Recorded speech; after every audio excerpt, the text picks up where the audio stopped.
ঈদে ঘরমুখ যাত্রীর চাপ, ঢাকা টাঙ্গাইল যমুনা সেতু মহাসড়কে গাড়ির ধীর গতি, বৃষ্টিতে যাত্রাপথে বাড়তি ভোগান্তি।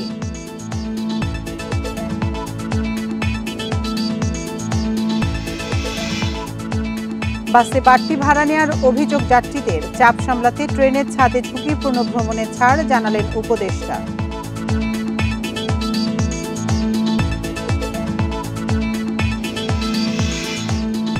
দেশ জুড়ে জমে উঠেছে কোরবানির পশুর হাট, দাম নিয়ে মিশ্র প্রতিক্রিয়া, ছোট মাঝারি গরুর চাহিদা সবচেয়ে বেশি।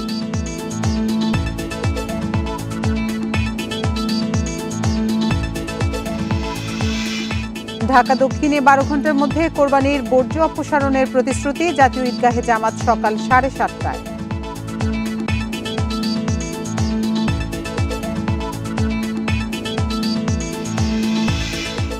পবিত্র হজ আজ, লাব্বাইক ধ্বনিতে মুখর আরাফাত ময়দান, ইবাদত বন্দেগীতে মশগুল হাজিরা, কাল সৌদিতে ঈদ।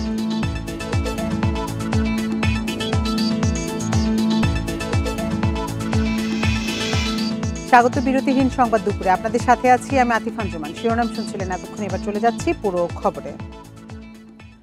প্রিয়জনের সঙ্গে ঈদ উদযাপন করতে রাজধানী ছাড়ছে নগরবাসী। ভোর থেকেই গাবতলী, মহাখালী, কল্যাণপুর সহ বিভিন্ন বাস টার্মিনালে রয়েছে যাত্রীদের উপচে পড়া ভিড়। বাস কাউন্টারগুলোতে টিকিটের জন্য দেখা গেছে দীর্ঘ লাইন, তবে চাহিদা অনুযায়ী মিলছে না টিকিট। পাশাপাশি বাড়তি ভাড়া নেওয়ারও অভিযোগ করছেন যাত্রীরা। টিকিট না পেয়ে অনেক যাত্রী খোলা ট্রাক ও পিকআপে করে ঝুঁকিপূর্ণ যাত্রা করছেন। পরিবহন সংশ্লিষ্টদের দাবি, ঈদযাত্রায় অতিরিক্ত চাপ এবং পর্যাপ্ত বাস না থাকায় সবাইকে টিকিট দেওয়া সম্ভব হচ্ছে না। এদিকে ভিড়ের কারণে টার্মিনালের আশপাশের সড়কে দেখা দিয়েছে যানজট, ফলে সময় মতো ছাড়ছে না বেশিরভাগ বাস। যানবাহনের ধীরগতির কারণেও যাত্রীদের ভোগান্তি পোহাতে হচ্ছে। তবে ভোগান্তি এড়াতে সব ব্যবস্থা নেওয়ার কথা জানিয়েছেন স্বরাষ্ট্র উপদেষ্টা।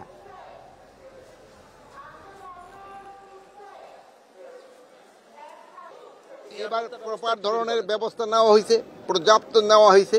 তারপরেও ধরেন যে যেহেতু বৃষ্টি বাদলের সময় এইভাবে একটু কিন্তু যানজট হয় আমাদের দেশে, যেহেতু কন্টিনিউয়াস বৃষ্টি হয়ে যাচ্ছে, তো এই বৃষ্টি ইটে একটু কমে গেলে আমার মনে হয় না কোথাও কোনো অসুবিধা হবে। টিকেটের সমস্যাটাই বেশি হচ্ছে আর কি, ওনাদের গাড়ির স্বল্পতা আছে, টিকিট এখনো ঠিকমতো দিতে পারছে না ওনারা। লাইনে কিছুক্ষণের মধ্যে এসে দাঁড়াইছি, তো টিকিট পাবো কিনা এটা নিশ্চয়তা নেই। ইউনাইটেড এইটাতে অতিরিক্ত ভাড়া নাই, এই জন্য এখানে লাইনের ইটা বেশি, কিন্তু ওদের গাড়ি সেই তুলনায় কম, এবং ঢাকা ময়মনসিংহ একমাত্র সিটিং সার্ভিসে একটা বাস। এ নিয়ে আলোচনাতে রাজধানী মহাখালী বাস টার্মিনাল থেকে আমাদের সাথে যোগ দিচ্ছেন সহকর্মী বুদ্ধদেব কুণ্ড। বুদ্ধদেব, মহাখালী বাস টার্মিনালের এই মুহূর্তের পরিস্থিতি আপনি কেমন দেখছেন? যাত্রী চাপ কেমন সেখানে, এবং তাদের কোনো অভিযোগ আছে কিনা বাসের শিডিউল নিয়ে?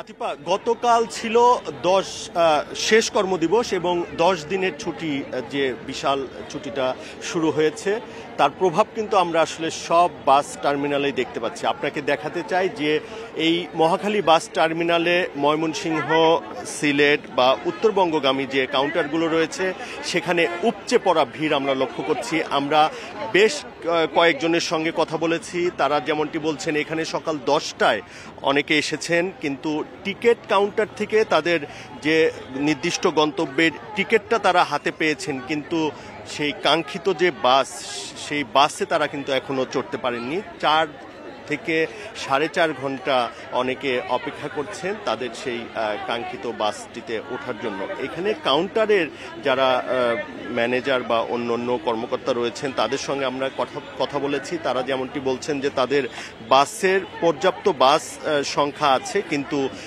তাদের যে বাসগুলো বেশিরভাগই যানজটে আটকে রয়েছে।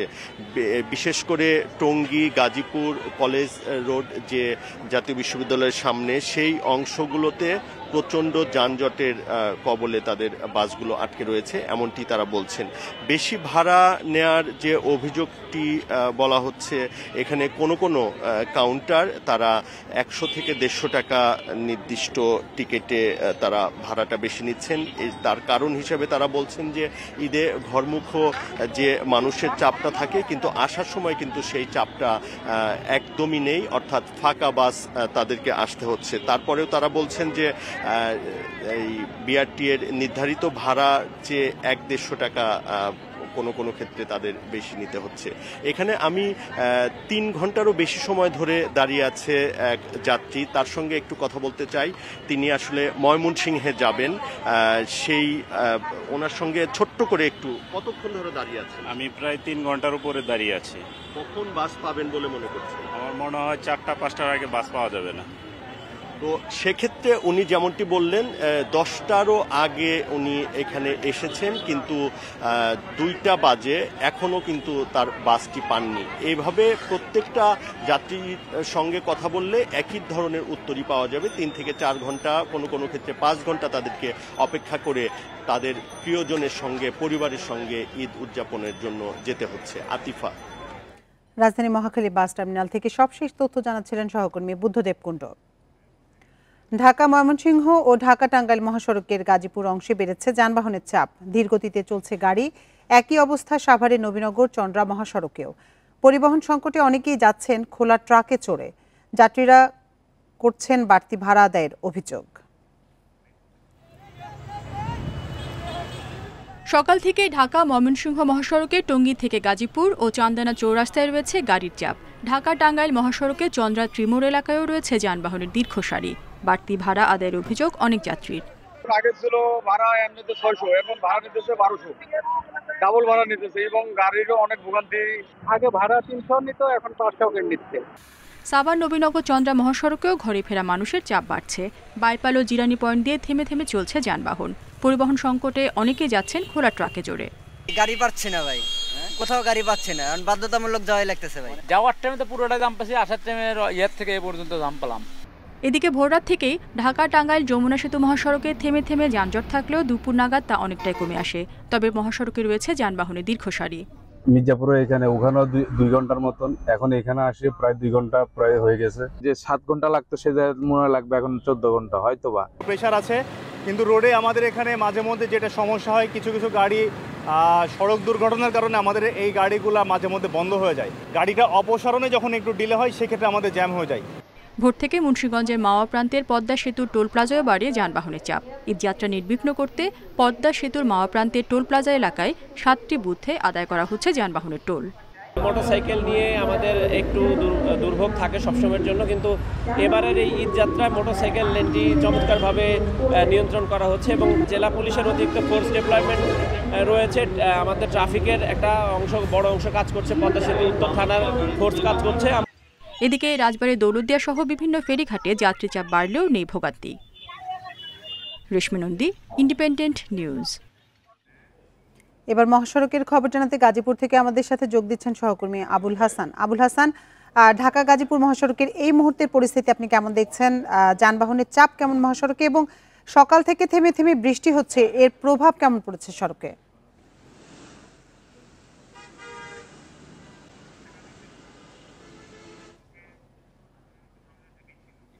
দুঃখিত, আমাদের সংযোগটি বিচ্ছিন্ন হয়ে গেছে। আমরা পরবর্তীতে আবার আমাদের সহকর্মীর সাথে যোগাযোগের চেষ্টা করব। চলে যাচ্ছি পরের খবরে। স্বজনদের সাথে ঈদ উদযাপন করতে ঘরমুখো মানুষের ঢল নেমেছে কমলাপুর রেল স্টেশনে। অনলাইনে টিকিট কেনা যাত্রীরা স্বস্তিতে থাকলেও স্ট্যান্ডিং টিকিটধারীরা পড়ছেন ভোগান্তিতে। সকাল থেকে ছেড়েছে অন্তত 21টি ট্রেন। দিনভর 63টি ট্রেন ছাড়বে বলে জানিয়েছে কর্তৃপক্ষ। চাপ সামলাতে ট্রেনের ছাদে ঝুঁকিপূর্ণ চলাচলেও খুব বেশি বাধা দেয়া হচ্ছে না। ঈদে ঘরমুখো মানুষের ঢল রাজধানীর প্রধান রেল স্টেশনে। কেউ যাচ্ছেন পরিবারের সাথে ঈদের আনন্দ ভাগাভাগি করতে, কেউ ফিরছেন আপনজনের কাছে। অনেকদিন পর বাড়ি যাচ্ছি তো, তাই অনেকটা ভালো লাগতেছে আর কি। সবার সাথে যাতে ভালো করে ঈদটা সুন্দর করে কাটাতে পারি। আগের চাইতে এবার আমার কাছে মনে হচ্ছে যে ঝামেলাটা কম। ঈদ ছুটির প্রথম দিনে অনলাইনে টিকিট কেনা যাত্রীদের খুব বেশি ভোগান্তি হয়নি, তবে স্ট্যান্ডিং টিকিট কাটা যাত্রীরা পড়েন ভোগান্তিতে। সিট পাই নাই, কিন্তু স্ট্যান্ডিং টিকিট কাটছি, আবার সেটা জরিমানা সহ। আমাদের গভর্নমেন্ট ভাড়া 105 টাকা, আমরা 160 টাকাতে কাটছি। ভাড়া তো ডাবল নিচ্ছি, ডাবলের মধ্যে নিচ্ছি, কিন্তু আমরা উঠতেই পারতেছি না এখনো। আমি অনলাইনে গাড়ি নাই, আমি লোকাল ভাবে কাটছি। বৃহস্পতিবার ভোর 4:45টায় বলাকা এক্সপ্রেসের মধ্য দিয়ে শুরু হয় যাত্রা। বেশিরভাগ ট্রেনই সময় মতো ছাড়ার কথা জানিয়েছে কর্তৃপক্ষ।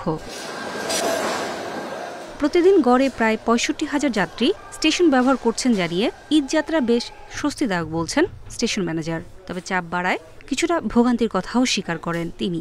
3 স্তরে চেকিং কার্যক্রম পরিচালিত হচ্ছে। স্টেশন প্ল্যাটফর্মে ভ্রাম্যমাণ মোবাইল কোর্ট পরিচালিত হচ্ছে। এরপরেও বেশ কিছু যাত্রী ট্রেনের ছাদে ভ্রমণ করতে দেখা যায়। সার্বিক পরিস্থিতি পরিদর্শনে গিয়ে রেল উপদেষ্টা ফাউজুল কবির খান বলেন, যাত্রী চাপের কারণে ট্রেনের ছাদে ভ্রমণে কিছুটা ছাড় দেওয়া হচ্ছে। আমাদের লোকোমোটিভ সংকট আছে, আমাদের কোচের সংকট আছে, সত্ত্বেও আমরা ট্রেনের সংখ্যা বাড়াচ্ছি। 44টা অতিরিক্ত কোচ দেওয়া হয় আর 5টা ট্রেন অতিরিক্ত চালু, স্পেশাল ট্রেন ঈদের উপলক্ষে। তো এইটাই আমাদের ওই যে সীমিত সামর্থ্য, এবং আমরা আশা করতেছি আরো নতুন কোচ আসবে, আসলে আমরা আরো এই ফ্রিকোয়েন্সি এবং ট্রেনের সংখ্যা বাড়াতে পারবো। শুক্রবারও ছেড়ে যাবে 63টি ট্রেন, থাকবে স্পেশাল ট্রেনও। নূরে জান্নাত, ইন্ডিপেন্ডেন্ট নিউজ, ঢাকা। এবার ঈদযাত্রা মহাসড়কের খবর জানাতে গাজীপুর থেকে আমাদের সাথে যোগ দিচ্ছেন সহকর্মী আবুল হাসান। আবুল হাসান, ঢাকা গাজীপুর মহাসড়কের এই মুহূর্তের পরিস্থিতি আপনি কেমন দেখছেন? যানবাহনের চাপ কেমন মহাসড়কে, এবং সকাল থেকে যে থেমে থেমে বৃষ্টি হচ্ছে এর প্রভাব কেমন পড়েছে সড়কে?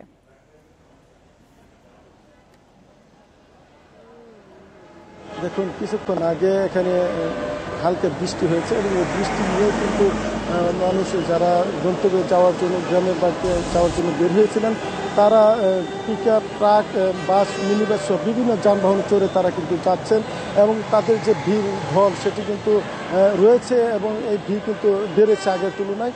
তবে একটি বিষয়ে আপনাকে বলে রাখি যে যানবাহনের চাপ, সেই যানবাহনের চাপ কিন্তু কিছুটা কমে এসেছে। অর্থাৎ আগে যেই অংশে, অর্থাৎ টঙ্গী থেকে চান্দনা চৌরাস্তা পর্যন্ত যে গাড়ির ধীরগতি ছিল, সেই গাড়ির গতি এখন কিন্তু শুধুমাত্র চান্দনা চৌরাস্তা কেন্দ্রিক রয়েছে এবং টঙ্গী কেন্দ্রিক রয়েছে, এবং বাকি অংশে গাড়ির চাপ মোটামুটি ফাঁকা হয়ে গেছে এবং চান্দনা চৌরাস্তা এলাকায় গাড়ির যেমন জটলা রয়েছে তেমন কিন্তু মানুষের ভিড় রয়েছে। যাত্রীদের সঙ্গে আমরা কথা বলেছিলাম, যাত্রীরা যেটি বলছেন যে গাড়ির কিছুটা সংকট রয়েছে এবং যে গাড়িগুলো ঢাকা থেকে আসছে সেই গাড়িতে বেশি ভাড়া হাঁকা হচ্ছে, এরকম অভিযোগ যাত্রীরা কিন্তু করেছেন। কিন্তু এখান থেকে চান্দনা চৌরাস্তা পার হওয়ার পর বাকি যে অংশ রয়েছে সেখানে কিন্তু মোটামুটি স্বাভাবিক গতিতেই গাড়িগুলো চলাচল করছে এবং চালক যারা রয়েছে, পরিবহন শ্রমিক যারা রয়েছেন, তারা বলছেন যে ফিরতি পথে তাদের গাড়ি অনেকটা ফাঁকা আসতে হয়, সেই কারণে তারা কিছুটা বাড়তি ভাড়া নিচ্ছেন, এরকম তারা দাবি করছেন। তবে এই বিষয়ে পুলিশের কোনো মনিটরিং বা কোনো প্রশাসনের মনিটরিং আমরা দেখতে পাইনি। আমরা যেটি দেখেছি যে সকাল থেকে পুলিশ বিভিন্ন স্থানে অবস্থান নিয়ে যানজট নিরসনের জন্য কাজ করছে এবং এখন যে বৃষ্টি হয়েছে সেই বৃষ্টির জন্য যাত্রীদের কিছুটা দুর্ভোগ থাকলেও তারা কিন্তু গন্তব্যে যাওয়ার জন্য মরিয়া হয়ে আছেন এবং তারা বলছেন যে ঈদের আনন্দ ভাগাভাগি করতে এখন তাদের নির্দিষ্ট গন্তব্যে যেতে হবে, সেই লক্ষ্যে তারা রাস্তায় নেমেছেন। আপনাকে আরেকটি তথ্য দিতে চাই যে গতকাল কিন্তু 41% পোশাক কারখানা ছুটি হয়েছিল এবং আজকে বাকি অধিকাংশ পোশাক কারখানা ছুটি হচ্ছে এবং সেই শ্রমিকদের ভিড়ও কিন্তু এখানে আমরা দেখতে পাচ্ছি এবং তারা কিন্তু এসেছেন এবং বিভিন্নভাবে তারা তাদের গন্তব্যে যাওয়ার জন্য চেষ্টা করে যাচ্ছেন। এই ছিল সড়ক পরিস্থিতির সর্বশেষ খবর। গাজীপুর থেকে মহাসড়কে সবশেষ তথ্য জানাচ্ছিলেন সহকর্মী আবুল হাসান। দেশের সবচেয়ে বড় পশুর হাট গাবতলী, যেখানে কোরবানির জন্য মিলছে গরু, ছাগল, মহিষ, ভেড়ার পাশাপাশি দুম্বা এবং উট। হাটে ক্রেতাদের পাশাপাশি উট ও দুম্বার জন্য ছিল দর্শনার্থীদের উপচে পড়া ভিড়।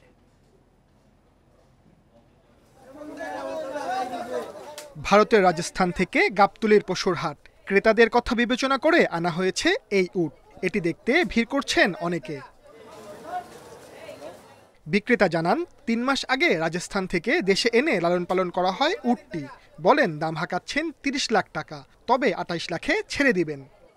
উটটা হলো রাজস্থানের, আমরা রাজস্থান থেকে নিয়ে 3 মাস আগে নিয়ে বাংলাদেশে পালছি বর্ডার সাইডে। পালার পর আমরা গাবতলী আনছি, গাবতলী এনে 17, 18, 19, 20, আজকে একজন 21,50,000 বলছে। আবার আমি নিজেই দাম 30 লাখ টাকা চাই দিয়েছি, 28 লাখ টাকা হলে বিক্রি করবো। একই বিক্রেতা উটের পাশাপাশি এনেছিলেন 2টি দুম্বা, একটি এরই মধ্যে বিক্রি হয়েছে, অন্যটির দাম চাচ্ছেন 3.5 লাখ টাকা। উটের পাশাপাশি আমার একটা দুম্বা আছে, দুম্বাটার দাম 3.5 লাখ টাকা, 3,20,000 হলে দুম্বাটা ছাড়বো। না কিনলেও এক পলক দেখার জন্য দূর দূরান্ত থেকে ভিড় করছে ক্রেতারা। মরুভূমির এই প্রাণী কাছ থেকে দেখে বেশ আনন্দিত তারা। এখানে একটা উট আসছে তো উট দেখতে আসছি আমরা, তাই ভালো লাগতেছে দেখি। আমার ছোট বাইরে নিয়ে আইছি, ওই দেখতে আইছি, তাই দেখে গেলাম, ভালো লাগলো। আমাদের গাবতলী হাটে এত বড় উট নিয়ে আসছে এই প্রথম দেখলাম, আমার বয়সে প্রথম দেখলাম। হাটে উট আসছে তো হচ্ছে কখনো উট দেখা হয় নাই, তো গাবতলী হাটে প্রথমবার আসছি, আর উটে দেখার উদ্দেশ্যে আর কি আসা এত রাত্রে। হাটে উট এবং দুম্বার পাশাপাশি ছিল ভেড়া। এই বিক্রেতা জানান সারা বছর গাবতলীর হাটে পশু বিক্রি করেন তিনি, তবে ক্রেতার চাহিদা বিবেচনা করে এনেছেন ভেড়া। আমার তো 12 মাসের ব্যবসা করি এখানে, আমি দেশাল খাসি বেচি সব সময়, এই কারণে দেশি ভেড়াও আনছি সব, যে মানুষের জানে যে দেশাল জিনিস বেশি।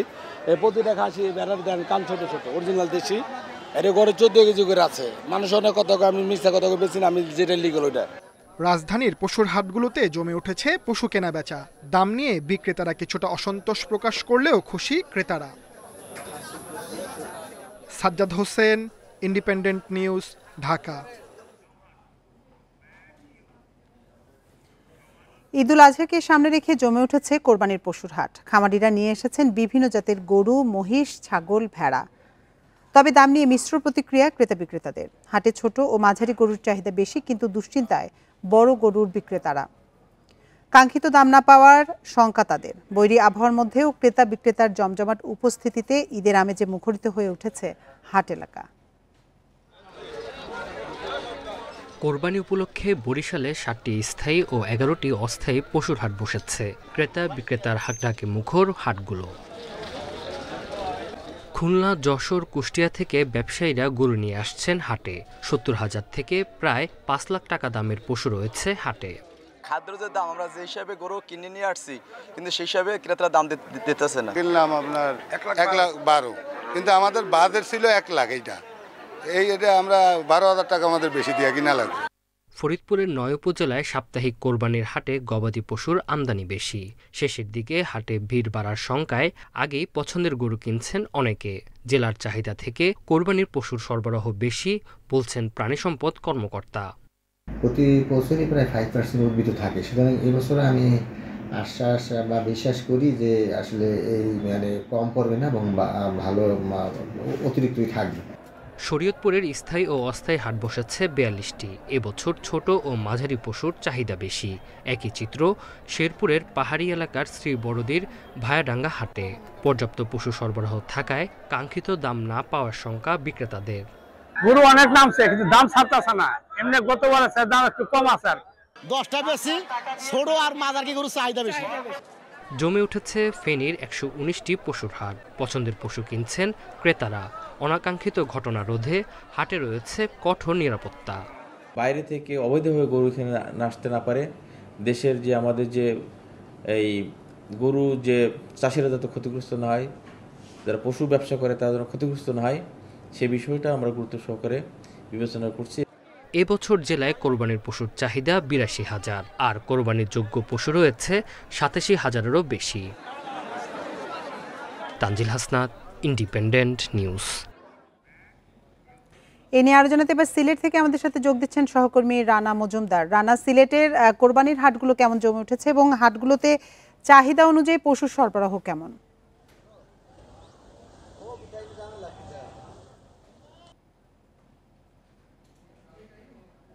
যে বিভিন্ন হাটগুলো রয়েছে কোরবানির পশুর হাট, সেগুলো জমে উঠতে শুরু করেছে। আমরা এই মুহূর্তে রয়েছি সিলেটের মহানগরীর মধ্যে সবচেয়ে বড় যে কুরবানির হাটটি বলা হয়ে থাকে কাজুর বাজার যে কুরবানির পশু হাট সেখানে, এবং এখানে এসে আমরা যে বিষয়টা দেখতে পেলাম যে দেশের বিভিন্ন জায়গা থেকে, বিশেষ করে মাগুরা, রংপুর, সিরাজগঞ্জ এই সকল অঞ্চল থেকে কিন্তু এখানে কুরবানির পশু এনেছেন যারা রয়েছেন, এবং তারা যে বিষয়টি বলছেন যে মূলত রাতের বেলা কিংবা ঈদের 1-2 দিন আগে এই হাটটি বেশি জমে উঠছে। তবে আমরা এখন যে বিষয়টি এসে দেখতে পেরেছি হাটটা অনেকটাই এখনো ফাঁকা। তবে এখানকার যারা সংশ্লিষ্টরা রয়েছেন তারা বলছেন যে আসলে যত সময় গড়াবে ততই কিন্তু আসলে কুরবানির পশুগুলো আরো বেশি আসবে এবং ক্রেতারাও কিন্তু আসতে শুরু করবেন। আমরা কথা বলেছিলাম ক্রেতারা যারা রয়েছেন তাদের সঙ্গে, এখানে বেশ কয়েকজন ক্রেতাদের সঙ্গে আমাদের কথা হয়েছে। তারা যে বিষয়টি জানিয়েছেন যে ছোট এবং মাঝারি এই 2 টাইপের গরুরই মূলত আসলে চাহিদা রয়েছে, এবং এখানকার যারা বিক্রেতারা রয়েছেন তারা বলছেন যে বিশেষ করে ছোট গরুর যে চাহিদা সেটি কিন্তু বেশি এবং দেশি গরুর চাহিদাটাই মূলত বেশি তারা জানিয়েছেন, অর্থাৎ যেগুলো আসলে স্থানীয় কিংবা লোকাল যে গরুগুলো রয়েছে সেগুলোর চাহিদাটাই বেশি বলে তারা জানিয়েছেন। এবং যদি আমি দাম সম্পর্কে একটু আপনাকে ধারণা দিই, সেক্ষেত্রে আসলে বড় যে গরুগুলো রয়েছে সেগুলো কিন্তু এই হাটে 1,20,000 থেকে কিন্তু 1,50,000 টাকায় বিক্রি হচ্ছে। পাশাপাশি মাঝারি টাইপের যে গরুগুলো রয়েছে সেগুলো কিন্তু বিক্রি হচ্ছে 80 থেকে 90,000 টাকায় এবং ছোট যে গরুগুলো রয়েছে সেগুলো মূলত বিক্রি হচ্ছে 60 থেকে 70,000 টাকায়। পাশাপাশি আরেকটি বিষয় হচ্ছে এখানকার যে নিরাপত্তা ব্যবস্থা নিয়ে যদি একটু জানাতে চাই, সেটি হলো যে এখানে কিন্তু পুলিশ সদস্যরা মোতায়েন রয়েছেন এবং অন্যান্য যারা সদস্যরা রয়েছেন আইনশৃঙ্খলা বাহিনী, তারাও কিন্তু এখানে সাদা পোশাকেও কাজ করছেন এবং র্যাবেরও কিন্তু আসলে এখানে টহল রয়েছে। সাদা পোশাকের সদস্যরা কিন্তু র্যাবের সদস্যরা এখানে টহল দিচ্ছেন। তো সেক্ষেত্রে আসলে এখানকার যারা ক্রেতা বিক্রেতারা তাদের উভয়ের সঙ্গেই কথা বলে যেটি জানতে পেরেছি যে আইনশৃঙ্খলা পরিস্থিতি কিন্তু পর্যাপ্ত পরিমাণ ভালো রয়েছে। এবং আরেকটি বিষয় হচ্ছে যে এখানে কিন্তু আসলে সিলেটের যে বিভিন্ন জায়গা থেকেও কিন্তু এখানে গরুগুলো আসছে। তবে আসলে আপনি জানেন যে সিলেটের বিভিন্ন অঞ্চলে কিন্তু আসলে এখন পর্যন্ত পানিতে প্লাবিত হয়েছে, সেই কারণে আসলে লোকাল যে গরুগুলো রয়েছে সেগুলো আসতে একটু বাধার সম্মুখীন হচ্ছে। তো আসলে বিক্রেতারা আশা করছে যে হাটটি আরও যত সময় গণাবে ততই হাটটি জমে উঠবে। এই ছিল কোরবানির পশু হাট নিয়ে আমার কাছে সবশেষ। সিলেট থেকে পশুর হাটের সবশেষ তথ্য জানাচ্ছিলেন সহকর্মী রানা মজুমদার। এবার কোরবানির পশুর হাটের আরো খবর জানাতে রাজধানীর তেজগাঁও থেকে আমাদের সাথে যোগ দিচ্ছেন সহকর্মী আদিলুর রহমান। আদিল, আপনি তো কয়েকদিন ধরে বিভিন্ন পশুর হাট ঘুরে দেখেছেন, তো রাজধানীর হাটগুলোতে আসলে কোন ধরনের পশুর চাহিদা বেশি?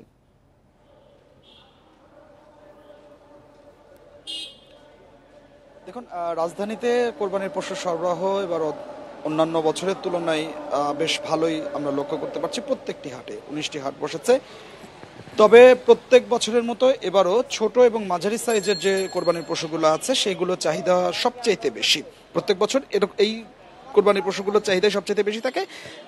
অন্যান্য বছরের চাইতে যদি আমরা দামের কথা বলি, আমরা গতকাল পর্যন্ত বা আজকে সকাল পর্যন্ত আমরা যেটি আসলে দেখেছি যে দাম নিয়ে বেশ অসন্তুষ্টিতে রয়েছেন বিক্রেতারা। তো বিক্রেতারা কিন্তু আসলে বেশ সন্তুষ্টির কথাই বলছেন। আমরা দেখেছি যে ক্রেতারাই বলছেন যে গত বছর যে কোরবানির পশুটি 2 লাখ টাকার উপরে কিনেছিলেন সেই কোরবানির পশুটি এবার তারা 1,70,000 বা 1,75,000 টাকা দিয়ে কিনছেন। আবার ছোট সাইজের যে গরুগুলো গত বছর 1 লাখ টাকার উপরে কিনেছিলেন এগুলো এবার কিনছেন 80,000 85,000 টাকা দিয়ে। তো এই যে বিষয়গুলো এগুলোই সামনে উঠে আসছে হাটকে কেন্দ্র করে। হাটে এবছরও আমরা যেটি লক্ষ্য করতে পারছি যে 80,000 থেকে 1.5 লাখ এই যে দাম, এই দাম পর্যন্ত কোরবানির পশুর চাহিদা সবচাইতে বেশি। তার কারণ হচ্ছে আপনি জানেন যে অনেকে একটি গরু কোরবানি দিতে চান, ছোট পরিবার, মধ্যবিত্ত পরিবার, তাদের জন্য এই দামটি আসলে একেবারে ঠিক বলে তারা মনে করেন এবং তাদের সাধ্যের মধ্যে এই দামটি রয়েছে। তবে তারা এবার হাটে গিয়ে আসলে নিরাশ হচ্ছেন না, তার কারণ ছোট পরিবার যারা আছেন, মধ্যবিত্ত পরিবার যারা আছেন, তারা মোটামুটি এই দামের মধ্যেই কোরবানির পশুগুলো তারা কিনতে পারছেন। আর আজকে যদি আমি আপনাকে বলি যে ক্রেতাদের উপস্থিতি এখনো সকাল থেকে বা এখন দুপুর হয়ে গেছে, খুব একটা বাড়েনি। তবে বেলা বাড়ার সঙ্গে সঙ্গে বলতে হচ্ছে অফিস শেষ হবার পরে মূলত ভিড়টি বাড়বে, কারণ আজকে শেষ কর্মদিবস আর হাতে আছে শুধুমাত্র আগামীকাল। তো সেক্ষেত্রে আজকে বিকালের পর থেকে আরো অনেক বেশি জমজমাট হবে কোরবানির পশুর হাট। এটি বিক্রেতারা যেমন আশা করছেন তেমনি হাট কর্তৃপক্ষ বলছেন। তো আমার কাছে তেজগাঁও থেকে এটি ছিল এখনকার সবশেষ। রাজধানী তেজগাঁও থেকে পশুর হাটের সবশেষ তথ্য জানাচ্ছিলেন সহকর্মী আদিলুর রহমান। জাতীয় ঈদগাহে ঈদের প্রধান জামাত হবে সকাল 7:30টায়, আর আবহাওয়া প্রতিকূল থাকলে বায়তুল মোকাররমে প্রধান জামাত সকাল 8টায়। সকালে জাতীয় ঈদগাহে সংবাদ সম্মেলনে এসব কথা বলেন ঢাকা দক্ষিণ সিটির প্রশাসক শাহজাহান মিয়া। বলেন 12 ঘন্টার মধ্যে অপসারণ হবে কোরবানির পশুর বর্জ্য, কাজ করবে 10,000-এর বেশি কর্মী। ঈদের বাকি আর একদিন, ঈদের জামাতের জন্য প্রস্তুত জাতীয় ঈদগাহ ময়দান। মুসল্লি সহ রাষ্ট্রের গুরুত্বপূর্ণ ব্যক্তিদের সর্বোচ্চ নিরাপত্তা দিতে চলছে প্রস্তুতি। বৃহস্পতিবার সকালে ঈদগাহ ময়দানে ব্রিফিং করেন ঢাকা দক্ষিণ সিটির প্রশাসক। জানান, জাতীয় ঈদগাহে ঈদের জামাত সকাল 7:30টায়। একসাথে নামাজ পড়তে পারবেন 35,000 মুসল্লি। আবহাওয়া অনুকূলে না থাকলে 8টায় বাইতুল মোকাররমে হবে প্রধান জামাত। ঈদের জামাত আমাদের সকাল 7:30টায় শুরু হবে এখানে। আর যদি আবহাওয়া এমনই খারাপ হয় যে এখানে কোনো ক্রমেই নামাজ আদায় করা সম্ভব হচ্ছে না, তাহলে সেক্ষেত্রে আমাদের বিকল্প হিসেবে বাইতুল মোকাররম সকাল 8টায় সেখানে আমাদের ঈদের জামাত অনুষ্ঠিত হবে। শাহজাহান মিয়া জানান 12 ঘন্টার মধ্যে দক্ষিণ সিটির কোরবানির বর্জ্য অপসারণ হবে। কোরবানির দিন বিকাল থেকেই আমাদের বর্জ্য ব্যবস্থাপনা কার্যক্রম শুরু হবে। আমাদের কমিটমেন্ট যে 12 ঘন্টার ভিতরে আমরা এই ময়লা পরিষ্কার করব। আমাদের প্রস্তুতির কোনো রকম কোনো ঘাটতি নেই। আমরা জনগণ যাতে নির্বিঘ্নে কোরবানি দিতে পারে এবং এই উৎসব তারা যাতে নির্বিঘ্নে পালন করতে পারে এবং কোথাও কোনো ময়লা জমে না থাকে সে বিষয়ে জনগণ তাদের অভিযোগ দেওয়ার জন্য আমাদের সবসময় হটলাইন খোলা থাকবে। 18 দিন বন্ধ থাকলেও ভোগান্তির কথা বিবেচনায় রেখে বর্জ্য অপসারণে সর্বোচ্চ চেষ্টা করবে দক্ষিণ সিটি কর্পোরেশন। জাহিদুল ইসলাম, ইন্ডিপেন্ডেন্ট নিউজ, ঢাকা। ঈদের আগে মশলার বাজারে স্বস্তি। গত বছরের তুলনায় এবার একই সময়ে প্রায় সব মশলার দামই কম। গরম মশলার ব্যবসায়ীরা এ নিয়ে সন্তুষ্ট নয়, জানালেন অবৈধ পণ্য প্রবেশের কথা। অন্যদিকে পেঁয়াজ, রসুন ও আদার ব্যবসায়ীরা বলছেন সিন্ডিকেট না থাকায় কমেছে পণ্যের দাম। কুরবানির ঈদে মাংস রান্না রাতশিক করে তোলে মশলা। জিরা, ধনিয়া, লবঙ্গ, দারচিনির গন্ধে উৎসবের আমেজে আসে পূর্ণতা। প্রতি বছরই ঈদের আগে এসব মশলার বাড়তি দাম ক্রেতাদের ফেলে দুশ্চিন্তায়, কিন্তু এবার চিত্র অনেকটাই ভিন্ন। মৌলভীবাজার রাজধানীতে মশলার সবচেয়ে বড় পাইকারি বাজার। টিসিবির খুচরা পণ্য তালিকার তথ্য, গতবারের তুলনায় এবার কমেছে লবঙ্গ, ধনে, তেজপাতা, মরিচ, হলুদ সহ প্রায় সব মশলার দাম। বেড়েছে শুধু এলাচের দাম। সব কিছুর দাম আগের থেকে কম ইনশাল্লাহ। 1900 আসার পর থেকে আমি দেখছি যে মোটামুটি ইনশাল্লাহ কম। পাইকাররা অবশ্য বলছেন আমদানি শুল্ক বেশি হওয়ায় চোরাই পথে পণ্য আসায় কমেছে এই দাম। তারা ওই স্মাগলিং এর পণ্যগুলি বেচাকেনি করতেছে। এই জন্য আমরা যেহেতু ইম্পোর্ট করে পণ্যগুলি পূর্ণ ডিউটি দিয়ে আনছি, ফুল ডিউটি দিয়ে আনছি, তা আমাদের এখন বিক্রি না হওয়ার কারণে আমাদের লোকসান দিয়ে বিক্রি করতে হইতেছে। পাইকারি ও খুচরা পণ্যের জন্য নগরবাসীর ভরসায় থাকা কারওয়ান বাজারেও পেঁয়াজ, আদা, রসুন সহ সব ধরনের মশলার দাম আগের বছরের একই সময়ের চেয়ে প্রায় অর্ধেক কমে মিলছে। দেশের প্রধান আমদানি বাজার চট্টগ্রামের খাতুনগঞ্জে গত বছরের তুলনায় রসুনের দাম অন্তত 30 টাকা কমেছে। আড়তে দেশি রসুন বিক্রি হচ্ছে কেজি প্রতি 100 টাকার আশেপাশে। অন্যদিকে আদার দাম কমেছে কেজিতে 70 টাকার মতো। ছোট এবং মাঝারি ধরনের যে আমদানি করে আছেন তারা পণ্য আমদানি করার ক্ষেত্রে এখন প্রতিযোগিতামূলক বাজার হওয়াতে বাজারে পণ্যের দাম কমেছে। আগামী বছর যে সরকারি থাকুক, ঈদের সময় নিত্যপণ্য যেন থাকে নাগালের মধ্যে, এমনটাই প্রত্যাশা ক্রেতাদের। ইকরামুল কবির, ইন্ডিপেন্ডেন্ট নিউজ, ঢাকা। ঈদের আগে 3 দিনে প্রবাসী আয় এসেছে $60 কোটি 40 লাখ। ঈদুল আজহায় পশু কেনাকাটা, পরিবার পরিজনের বাড়তি খরচ সহ উপহার সামগ্রী কেনার প্রস্তুতি চলছে। এসব বাড়তি খরচ মেটাতে বড় অঙ্কের রেমিটেন্স পাঠাচ্ছেন প্রবাসীরা। এই রেমিটেন্স দেশের অর্থনীতিতে ইতিবাচক প্রভাব ফেলছে। অর্থনীতিবিদরা বলছেন রেমিটেন্স প্রবাহ শুধু প্রবাসী পরিবারের আয় বাড়ায় না, দেশের সামগ্রিক অর্থনীতিতেও গুরুত্বপূর্ণ ভূমিকা রাখে। কোরবানির ঈদের সময় গ্রামীণ অর্থনীতি যেমন চাঙ্গা হয়, তেমনি নগদ অর্থের প্রবাহ বাড়ায়, ব্যবসা বাণিজ্যেও গতি আসে। এদিকে বৈধ পথে রেমিটেন্স পাঠাতে প্রবাসীদের বিভিন্ন প্রণোদনা দিচ্ছে বাংলাদেশ ব্যাংক। ডিজিটাল চ্যানেলে অর্থ পাঠানো সহজ হওয়ায় অনেকেই হুন্ডি না করে বৈধ ব্যাংকিং চ্যানেল ব্যবহার করছেন। মে মাসে প্রবাসীরা $297 কোটি রেমিটেন্স পাঠিয়েছেন। ব্রাহ্মণবাড়িয়ার নবীনগরে বাস চাপায় সিএনজি অটোরিকশার চালক সহ 3 জন নিহত হয়েছেন। ভোরে উপজেলার ইব্রাহিমপুর ইউনিয়নের বাঁশবাজারে এ দুর্ঘটনা ঘটে। পুলিশ জানিয়েছে, ভোর 5:30টার দিকে চট্টগ্রাম থেকে সিলেটমুখী দুরন্ত বাসের সাথে নবীনগর থেকে কোম্পানিগঞ্জমুখী অটোরিকশা সংঘর্ষ হয়। এতে ঘটনাস্থলে অটোচালক সহ 3 জন নিহত হন। খবর পেয়ে ঘটনাস্থলে গিয়ে তাদের মরদেহ উদ্ধার করে পুলিশ। বাসটি জব্দ করা হলেও পালিয়ে গেছেন চালক। এদিকে ভোরে নাটোর সদরে বিআরটিসি বাস খাদে পড়ে 1 জন নিহত হয়েছে। এতে আহত হয়েছে অন্তত 15 জন। একই সময়ে বনপাড়া পাবনা মহাসড়কে ট্রাকের ধাক্কায় নিহত হয়েছেন কাভার্ড ভ্যানের চালক ও সহকারী।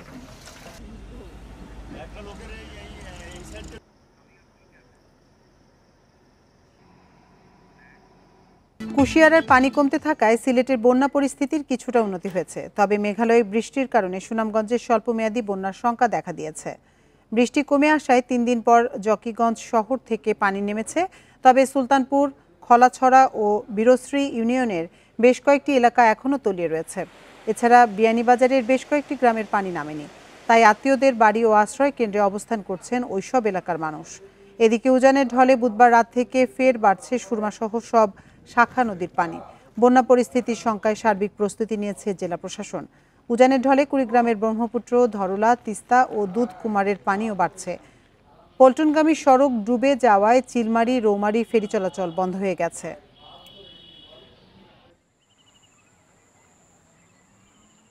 পানির কারণে তো ডাইক বন্ধ হয়েছে, পানি বাস মারছে ভাই বেশি, এত পানি তো থাকে না, যাওয়ার আর জায়গা নাই। আমার মনে হয় আমরা এই দেশের নাগরিক না, নদীর পাড়ের লোক, আমরা বৈষম্যের শিকার। নৌকার মাঝিদের লিস্ট সংগ্রহ করবে, মোবাইল নাম্বার সহ, যাতে জরুরি প্রয়োজনে উদ্ধার কার্যক্রম পরিচালনা করতে তাদের সহযোগিতা নেওয়া যায়। এছাড়া আমরা ওই জনস্বাস্থ্য প্রকৌশল ইতিমধ্যে উপজেলা অনুযায়ী পানি বিশুদ্ধকরণ ট্যাবলেটও বিলি করছে, আরো জেলায় মজুদ আছে, যদি দরকার হয় সেগুলোও সরবরাহ করা যাবে। তো মোটামুটি এই আমাদের প্রস্তুতি আছে। ঈদের ছুটিকে কাজে লাগিয়ে বিএসএফ যেন ভারত থেকে কাউকে বাংলাদেশে পুশ ইন করতে না পারে এবং চোরাচালান রোধে সীমান্তে কঠোর নজরদারি ও টহল জোরদার করেছে বিজিবি। সকালে রাঙামাটির লংগদু রাজনগর বিজিবি সদর দপ্তরে সংবাদ সম্মেলনে এ তথ্য জানান দপ্তর commander lieutenant colonel Nahid Hasan. বলেন, যথাযথ প্রক্রিয়া অনুসরণ না করে বিএসএফ বাংলাদেশে পুশ ইন করছে। বিভিন্ন পর্যায়ে পতাকা বৈঠকের মাধ্যমে মৌখিক ও লিখিতভাবে এর প্রতিবাদ জানাচ্ছে বিজিবি। এছাড়া অবৈধ পথে গরু এলে দেশের খামারিরা ক্ষতিগ্রস্ত হয়, তাই গরু চোরাচালান ঠেকানো হয়েছে। ঈদের ছুটিকে কেন্দ্র করে অপরাধ বাড়তে পারে, তাই শঙ্কায় বিজিবির সব সদস্যের ছুটি বাতিল করা হয়েছে বলেও জানান বিজিবি কমান্ডার।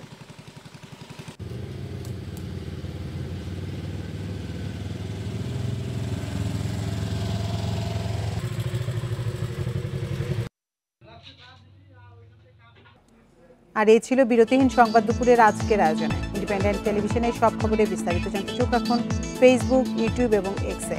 এতক্ষণ সাথে থাকার জন্য ধন্যবাদ সবাইকে।